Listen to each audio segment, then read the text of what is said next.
On a GBN interview, popular rapper and podcast host Zuby breaks down why BLM organizations are really a scam. Hi, I'm Steve Inman, and welcome back to Resist the Mainstream, reporting the news that the mainstream won't. Don't forget to subscribe, like, and hit the notification bell to stay up to date with our latest content. Well, it's become more and more apparent over the years that BLM, the organization, just might not be working to help their community as much as they claim. We've seen this as some have been busted for buying mansions and investing in stocks. And internet personality Zuby broke down the irresponsible spending habits of the organization's leaders and the hypocritical message they convey. He explains that the organization made nearly $100 million by the end of 2020 alone due to their unethical capitalization of unfortunate deaths and tragedies, as he mentions in this classic interview. I feel vindicated because 2 years ago I said that this organization was a disingenuous scam. And it has proven itself to be a disingenuous scam. Yeah. The Black Lives Matter organization, this foundation in the USA, is a grift. They have received millions upon millions of dollars, I believe over $100 million, I think just in 2020, it was close to 100 million. So this organization has been capitalizing off of unfortunate deaths and tragedies and guilt-tripping people to send them lots of money and donations, which I believe most people think is going to go to a good cause. And instead, they are paying themselves 6- and 7-figure salaries. They're flying around in private jets. They bought a $6 million mansion. They've got over, what was it? It's written here. They have, I think, they invested $32 million in stocks in 2020 with donation money. You know, it might come as a shock to some that a seemingly pro-communal organization would profit so much in such a short time. Ask Sharon Osbourne. She wants her money back. But to the others, it's no surprise. Investing tens of millions into stocks to grow financially while paying head positions 6-figure incomes doesn't really reflect a charitable group by any means. The host dove into the social dilemma linked to the BLM movement and how it's important to differentiate the idea from the multiple organizations that exploit the phrase for the sake of making more money.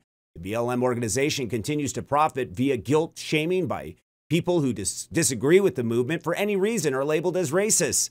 But what's more racist than profiting from tragic deaths and police brutality of one's own community? So this is an outright scam.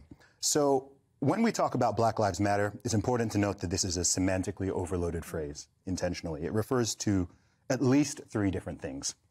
There is the statement, the basic phrase, Black Lives Matter. Mm-hmm. Everybody agrees, every decent human being around the world, across the political spectrum, agrees that Black Lives Matter because all human lives matter and should be treated with respect and dignity. Mm-hmm. Number 2 is the organization or organizations. I think in the USA, this one we're referring to is the primary Black Lives Matter organization. And a lot of people don't know that there is an organization with founders, with people who are receiving the money. It's a nonprofit, and they've been raking it in. They've been raking in the money over the past few years. And as we've seen here, they have been spending it on enriching themselves. And it's essentially money laundering. I think what they've done here is most likely illegal. Yeah, so I have to say that they would say in their own defense that they've not done anything wrong. Well, I mean, anyone can look at these articles and these numbers here. Paid the baby father $970,000 for creative services, paid the brother the $840,000 for security. Fellow director got $2.1 million. This is all just in 1 year. But then, right? So Emma, the challenge is because every decent individual, which hopefully is the majority of people, want to see racism stopped and ended. And you know, when something comes along, and I think this whole kind of Black Lives Matter, it is like now a complex web of you've got different charities, foundations. Mm-hmm. So for some people, it's the hashtag. For others, it's a slogan, you know, movements, whatever. And it has all become this kind of ball of if we take BLM as, well, let me ask you this. Do you think even the BLM thing is tarnished? Is it still a trustworthy brand, if you like, when it comes to the fight against racism? Zuby's shaking his head. It never was. I think it's really important that you separate the concept of Black Lives Matter as a campaigning phrase, a positive campaigning phrase. The simple conception that Black Lives Matter and that saying separately Black Lives Matter is important when, particularly in America, and too much of the importation of some of this to the UK, where we have very different structural elements in racism, and it's completely different. And when we import an American attitude towards racial relations, it's actually very unhelpful because we have very different struggles and different attitudes. From what is an organisation that does not, on the surface and from these stories, appear to be well managed or managed in such a way that is doing what it is set up or supposedly set up to do. I think it's really, really important that we don't lose sight of the important conception of what Black Lives Matter should be about from the organisational failures. And this is something that happens, and I'm somebody who works a lot with the third sector, the voluntary sector, and campaigning organisations to think about how campaigning can be done well. And the best way of campaigning is to put yourself out of business.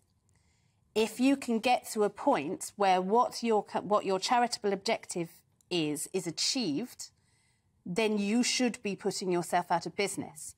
Well, unless you Stonewall, but that's a whole different topic. Yeah. Sorry, carry on. Unfortunately, an awful lot of time what happens is that the organisations become too big to put themselves out of business, and their objectives snowball and they go in completely different directions, or they become untouchable, ungovernable. The individuals and the behaviours of an organisation become inseparable from the campaign aims of an organisation. And actually those two things should be very separate. And any good campaigning organisation should be as self-critical as possible rather than self-defensive as possible. Because it's only by continually saying, are we doing this as well as possible? Are we putting ourselves out of business? That you can actually achieve a campaign goals and aims rather than maintaining an organisation. I'm keen to come back on that, but Harriet, I'm conscious you've not come in. What's your thoughts? Well, I would think this is something that's been happening more and more, and it is very sad. I mean, we've seen this with identity politics, exactly the same thing. At the beginning, every right-minded person believes, you know, Black Lives Matter and that trans men and women should have equal everything with everybody else. And yet both have been taken over in the same way and actually used to cause division and hatred and violence. And both, I think, have been run almost as extortion rackets. Yes. That we have to pay lip service, otherwise, you know, you're going to lose your reputation, you're going to lose your career.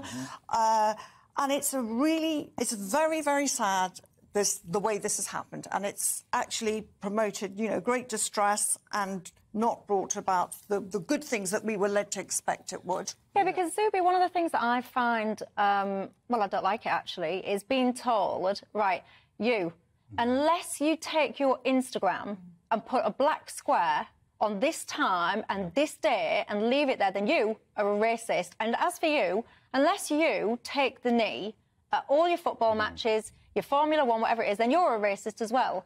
And I really reject that, actually. Why are you scrunching your face up? You don't think that happens? I think there's a spectrum here, and we're talking about two very extreme ends of it. And I actually think most of it exists in the middle of that spectrum. On the taking of the knee, I think it should be an individual's choice to do it. But I think when people do it, some of the criticism they face is as extreme as some of the criticism that those who criticise them for doing it face. And I don't think either of those is helpful to the ultimate aim. I think something it's perfectly fair for a Premiership footballer to say, I'm going to take the knee because I feel solidarity and I feel like it's really important that I do this. And they shouldn't be penalised for that. Then other people can say, that's not my choice, and I shouldn't be penalised for that either. After two of the hosts began to argue over arbitrary points, it exposed how parts of the movement work against unification and contribute to disagreement. Towards the end of the interview, Zuby went on to explain the divisive nature of the movement, mentioning the many riots and protests that ravaged American cities and businesses. Zuby quoted it's stoking racial tension, going on to say, I'm not oppressed. They're not there to help me. They're not helping black people in general. Virtue signaling has plagued our nation, and now we're at a point where the so-called nonprofit groups are harassing innocent people for not doubling down on their beliefs. Of course, this leads to shaming and defamation, which only contributes to more division in this country. Zuby? I think it's very clear even from this conversation and all the conversations every time BLM comes up is that it is divisive.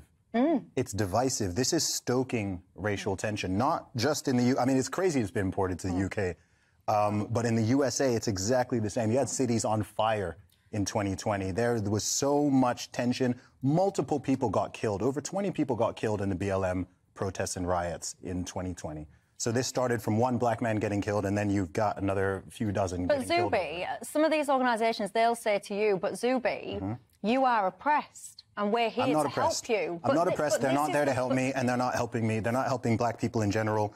They are helping themselves. The way you stop racism is by people not being racist. It's not by calling everyone racist. It's not by making false and unkind accusations against everyone. It's not about virtue signaling and putting up hashtags and black squares and kneeling down. It's about simply treating people as equals. Zuby was very insightful with his explanation, and his message was clear. He's seen how the movement and consequences have begun to spread to Europe and hopes to change people's mentalities surrounding the often controversial topic. What do you think about the supposed nonprofit BLM organizations raking in millions of dollars in profit and donations? Is it fair? Is this even a real question? Let us know in the comments below. I actually look forward to reading these. Until next time, I'm Steve Inman with Resist the Mainstream, reporting the news that the mainstream won't. Don't forget to subscribe, like, and of course, hit that notification bell to stay up to date with our latest content. Till next time, take care. We'll see you then.